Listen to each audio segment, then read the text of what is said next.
All right, hello everyone. We are going to get started in just a few seconds. I'm going to let a few more people hop on and then we will get right into it.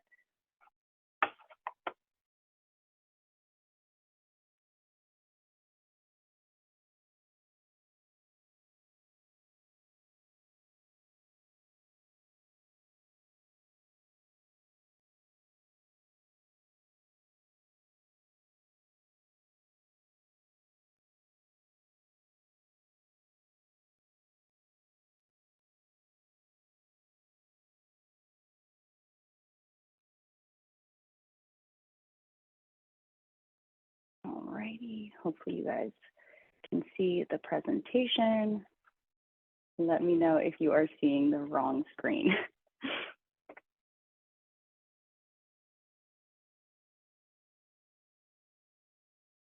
All right, we are going to let a couple more people hop on, but I am going to go ahead and get started.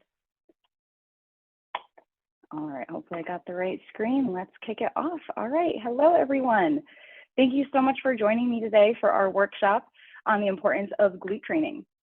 Today's workshop is mainly going to focus on the importance of training your glutes and the why of training your glutes. And towards the end, we're going to be doing some of the exercises together and going through a couple of the routines and exercises that we prescribe to people.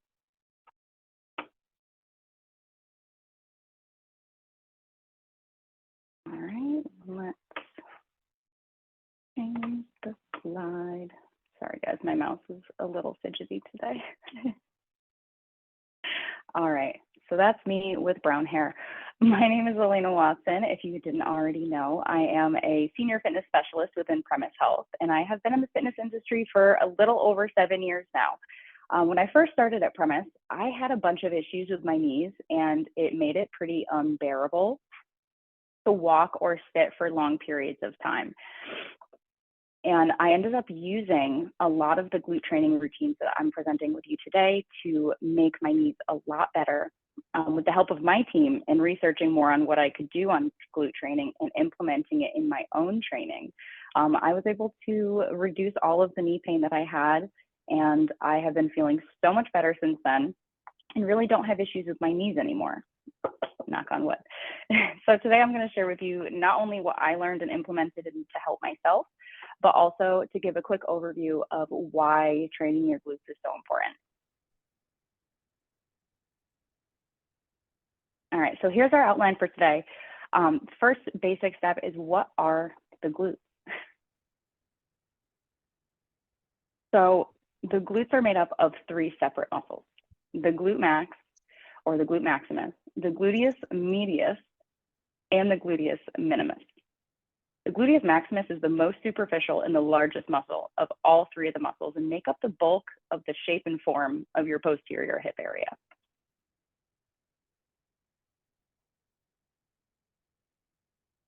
So why is it important? Why are training your glutes so important? Glute training is not really just about training one specific thing, but it really focuses on many muscle groups. It incorporates that mind-muscle connection that we all strive for. And it helps with functional movement patterns and activation and engagement of certain areas while performing your exercises. Strong glutes are important for proper pelvic alignment, propulsion during running, and even single limb support. Strong glutes are also super important to help the low back during lifting motions and prevent knee injuries during lifting and running exercises. Having strong glutes is fundamental to properly execute many common lower body exercises like your deadlifts, your squats, and even walking. Greater glute strength has been correlated with better landing, better running, squat mechanics, improved movement quality, and reducing your risk of lower body injury. So take a peek at what else weaker glute muscles may cause. When the glute muscles are not performing their fair share of the workload, especially during hip extension, your low back muscles, such as the erector spinae, get overworked, particularly when you lift heavy objects.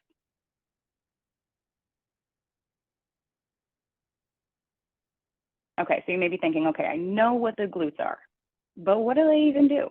What do they do for me? What are the functions? So here's a great way to kind of explain how the glutes help move and support your body. So in an anatomical position, the hip angle is a straight line, or 180 degrees. Think standing up completely straight. Hip flexion decreases that hip angle. Brings the knees closer to the shoulders, like when you're sitting in a chair or when you're doing a squat. Hip extension increases your hip angle and brings you back to 180, so back to a standing position. If the angle increases past 180 degrees, the action is referred to as hyperextension, since the hip joint is going past anatomical position. So think of that great big stretch you do in the morning when you wake up in bed and you really stretch. That's a hyperextension as well.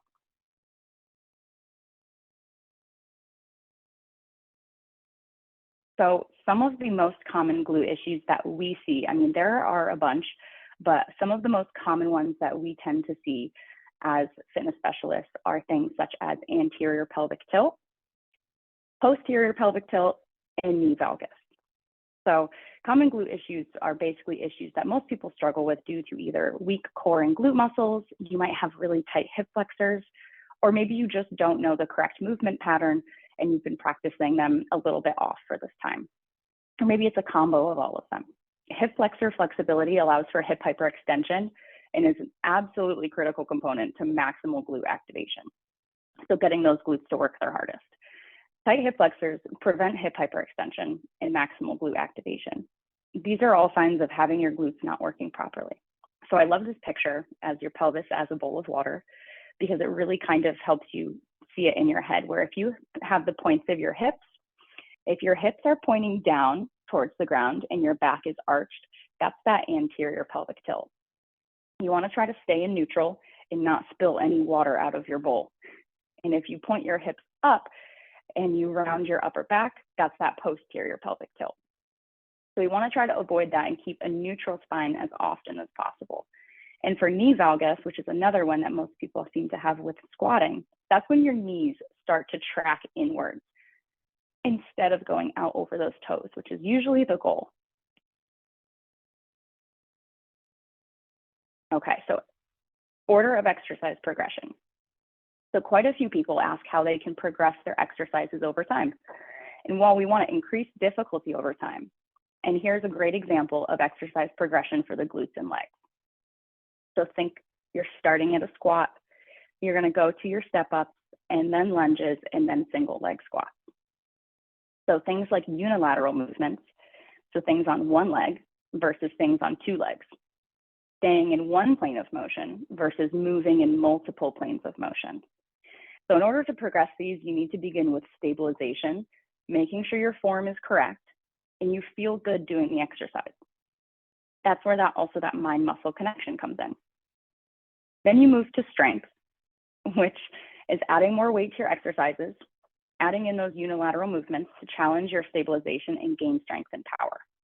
If you belong at phase 1 and you start off at phase 3, you'll just end up increasing your existing dysfunctional patterns, which can lead to a pulled low back, pulled hamstring, or a groin muscle, or any sort of injury.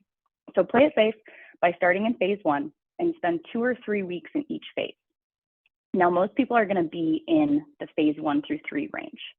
If you are an athlete, maybe you're going to train for phase 5, which is that power phase, as you see on the stairs. So stabilization, increasing your strength endurance, and then gaining strength through hypertrophy. Maximal strength and power are usually we go for more athletic performance, things like that. All right, let's move. Equipment and exercises. So a really great way to inhibit those muscles and around those glutes is to have a good warm-up before as well, before your leg day. So when you start a glute training routine, we don't want you to stop performing your squats or lunges or deadlifts or back extensions. You want to keep doing those on your regular leg days and then add in a 1 to 2 weekly glute-specific workouts on separate days. These workouts should be brief and they shouldn't get you very sore. And always begin each glute workout with a simple warm-up consisting of hip flexor stretches and a couple of body weight glute activation exercises. So where we have our hyper ice tools here, we also love foam rolling, really great way to start your leg day. And also things like static stretching, so stretching those hamstrings, those quads, your hips, and your adductors. And then we go into the exercises that we love. So these are exercises where you're pretty much going to get them from a routine from me almost constantly. I do glute bridges in almost all of my classes. I think they are one of my favorite exercises, but these are a couple of basic ones that you can do them anywhere. So whether you're traveling, if you're at home, you can do them pretty much anywhere. And they're also really easy to regress and progress. So things like glute bridges, kickbacks, lateral band walks, side lying hip abduction, or clamshells. And the easiest equipment you can use to add it, make it more difficult, are loop bands. All right, so if you have room around you, you're gonna wanna stand up or lay down or sit. And if not, you can just observe, because that is fine too. All right, so I'll make sure you guys can see me. All right, there we are. All right, so we're gonna start with a sample program routine. So this is a total glute activation sample warm-up type circuit. So we're basically gonna go through the first couple exercises here together, because these are some of my favorites, and I think these are some of the most important ones when you're targeting glute-specific exercises. So while squats, lunges, deadlifts, they all work the glutes, these ones really target specifically those 3 glute muscles. So things like band-resisted lateral walks. So we're gonna start with those. All right, so you would think that these would be relatively easy, but sometimes they're not. So I love these bands. You can also always find bands that are the plastic ones. Sometimes those roll up. So I always recommend sometimes ones, the thicker ones, that they don't have to roll as much. So if you need to, you can pin me in the corner. But what I like to tell people is you can have these around your legs, around your ankles, or around your thighs. There we go. So we want to wrap that band just around both of your ankles or around the knees. And then you're going to want to make sure that when you are starting this exercise, that you're starting with a nice soft bent knee position. You want to make sure that that core is pulled in and it's working, so you're breathing. And when you step out to the side, you control that leg coming in. Same thing to the side. When you step it out, that leg comes in nice and slow. So we're not letting it just slide in and the band falls. You want to make sure that you're keeping constant tension on those bands the whole time. You want to make sure that your upper body, hips, knees all stay facing forward. And make sure to take a step outwards directly from your hip joint. So you should feel it after a while through those hips as well. And then control it here. And I tend to do these for a warm-up. I will put these around my ankles, around my thighs, and do these. You can also do these standing if you don't have a lot of space to work with. But these are one of those exercises that you put on the band and you start moving and you're like, Alaina, this is easy. And then you get like 10 steps in, and then you really start to feel that glute medius and that glute minimus. So that's going to work more of the sides of those glutes and really help warm those up. All right, we're going to move to the next one. All right, if you have done a bar class with me, then you know kickbacks and donkey kicks. These are also really great. So this is where you come down on all fours. So the picture on the left isn't the most amazing picture that I would use because her back is a little bit too arched for what I prefer. So when you're down on your hands and knees, you want to make sure that you can see me, but those hands are underneath those shoulders and those knees are directly under those hips. And then we're going to pull that core in nice and strong. And then from there, you're just going to shift your weight, lifting that leg up. And you want to think of driving with that heel. And when your leg reaches your stopping point, you're going to squeeze in that glute and then bring it back down and repeat and lift it back up. You can also do this with a straight leg and tap the toe down and up. There are so many variations of donkey kicks and there are a ton of ways to progress them. So like in the video, as you can see there, she has a ball behind her leg. When you're squeezing that ball, you're also activating your hamstrings as well. It helps target those glute muscles a little bit more. If you don't have a ball, you can also use a dumbbell or a band, anything behind the knee to add a little bit more resistance. And if you don't have anything like that, you can do them just as is with no weight. You can hold it for longer. You can add pulses, and they're really great to compensate, and they're easy to progress. All right, hip abduction or clamshells. These ones are great. I think these are great because they're the comfiest one to do, because you basically get to lie down while you do them. I mean, how many exercises do you get to do while like lying down and be super comfy? So these are really great for glute medius activation. It's going to work the back upper side of your hips, and these are also great for working basically the minimus and the medius. And it also really helps improve hip and pelvic stability. So these are really great, and I also give these to a lot of postnatal, prenatal, anything like that. Really helps strengthen that whole pelvic area. So during these, you want to focus on maintaining proper form and don't let other muscles overcompensate. So you want to make sure that your foot position, as you can see in the picture, that his foot is flexed and that knee is facing forward. That's going to really target that side hip. If you do these and you're on the ground and your knee is facing the ceiling, it's going to work a little bit different muscle. So when you're here, you want to make sure that that leg is straight out, and I like to have it on a little bit of an angle, so towards the corner of my mat. And then I like to flex my foot, and then I bring that leg up to right about a little bit above 45. And you can hold it here, or you can bring it all the way back down and add a band as needed. So with these, you want to make sure that you're going nice and slow. And you want to make sure you're not going too high in the air. While we all want to live our best ballet lives and kick all the way up as high as we can, once we go above a certain angle, it no longer really entails all of our hip complex. It starts to pull in other muscles. So same thing with our clamshells. That's basically the same movement, but our knees are going to be stacked together and our ankles are going to be squeezed together, and that top knee is going to open. And then you're going to bring it back down. So these are great because you can do them anywhere. You can do them in bed. And they're also, just like with donkey kicks, they're easy to progress and regress as needed. So anyone can do them. You can add a band around it to make it a little bit harder as well.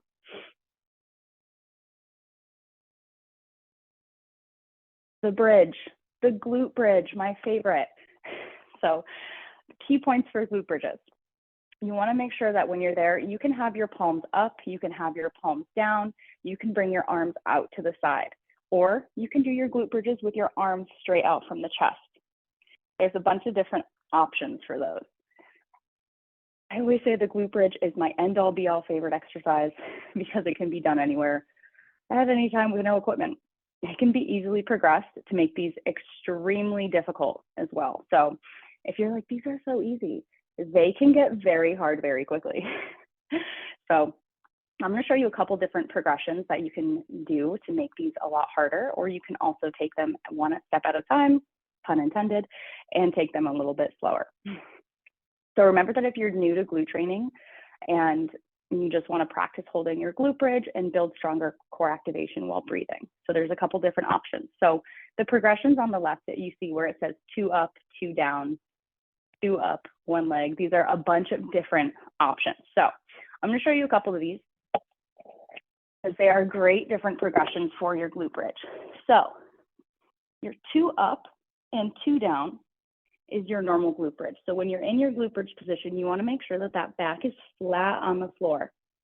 And then as you lift, you're going to squeeze your glutes together and lift your tailbone up, pressing through that foot with a little bit of emphasis on those heels.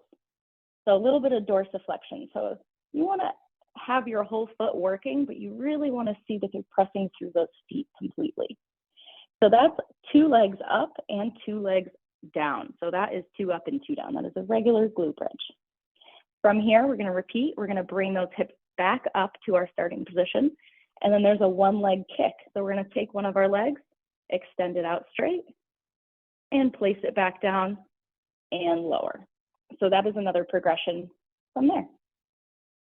And then the next one is a 2 up alternating kick, which again, bring those hips up. You'll kick 1, place it down, kick 2, place it down, and then come back down And you want to reset that position each time. So you can make sure that that back stays down on the floor and repeating. And the next one is 2 up. So lift those hips back up, extend that leg out, and then bring those hips down.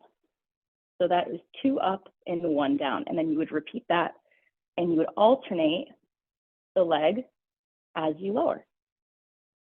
And then one of the harder ones is 1 up and 1 down. So that is one leg extends out from the start. You squeeze, you lift, press it up, hold, and then bring it back down, and then switch legs. And you can progress these by adding those bands around the knees. You can add a band, and you can do some adduction, pull those knees apart, anything that makes it a little bit more difficult to make those glutes work a little bit more. So there's a bunch of different progressions that you can do with glute bridges, which is why I love them so much. All right. Let's see. Hopefully everyone is feeling good. All right, the stretch slide got a little bit cut off. So basically, training your glute muscles can help so many different things. It can improve your posture, it can help with injury prevention, it can reduce low back pain, and injury prevention is on there twice. It's very important. That's how important it is that it's on there twice. So if you suspect that you have weak glutes and that maybe it's been causing issues for you, if you have low back pain, anything like that, trying to correct those old movement patterns by yourself may seem a little daunting. So we recommend it's best to work with a professional to relearn, correct, and solidify your movement patterns for proper glute training.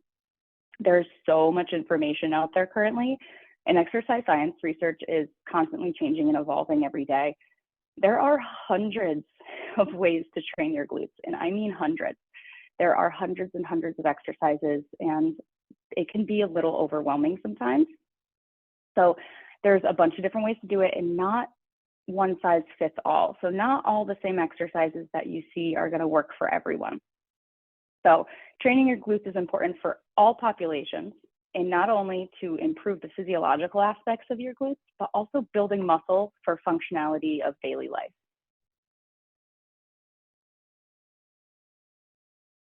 All right, guys.